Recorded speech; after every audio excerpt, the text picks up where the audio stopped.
Hello' দোস্তো welcome to my YouTube channel Assam YouTuber ভিডিঅ'টো মোৰ চেনেললৈ পুনৰবাৰ স্বাগতম জনাইছোঁ আপোনালোকক। তেনেহ'লে আজি ভিডিঅ'টো আমি আৰম্ভ কৰোঁ। আজি আমি আহিছিলোঁ বৰদোৱা থানত। বৰদোৱা থানত আহি আমি লগ পালোঁ গীতাৰ্থ শৰ্মা, অসমীয়া শিল্পী জগতৰ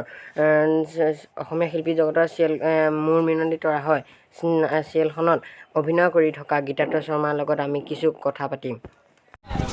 খুব ভাল লাগিছে। আজি আমি আচলতে মোৰ ঘৰুৱা পৰিৱেশ, ঘৰৰ মোৰ পৰিয়ালৰ মাহঁত আহিছে, আজি নগাঁও আহিছে, তেওঁলোক ফুৰিবলৈ আহিছে আজি, গতিকে খুব ভাল লাগিছে। আৰু ইয়াতে মই আচলতে ইয়াৰ স্থানীয় বুলিয়ে ক'ব পাৰিম, মই নগাঁৱতে থাকোঁ, কাম কৰি আছোঁ সৰুকৈ। আপোনালোকে নিশ্চয় ভাল পাব, জানিছে খুব ধুনীয়া পৰিৱেশ, সকলো আহক নিশ্চয় মন মিনতি তৰা হৈ যদি আপোনালোকে চাই আছে। ইয়াৰ পিছতে আহি আছে দুবৰি নামত আমি কামখিনি কৰিছোঁ, খুব আশা কৰিছোঁ আপোনালোকে চাব আহিব। দাদা আপোনাক লগ পাই ভাল লাগিল। ঠিক আৰু আপোনালোকে আমাৰ চেনেলটো চাই থাকিব, চেনেলটোৰ নামটো কৈ দিয়া আমাকে। অসম ইউটিউবাৰ ভিডিঅ'টো আপোনালোকে চেনেলটো চাই থাকিব নিশ্চয়। ঠিক আছে।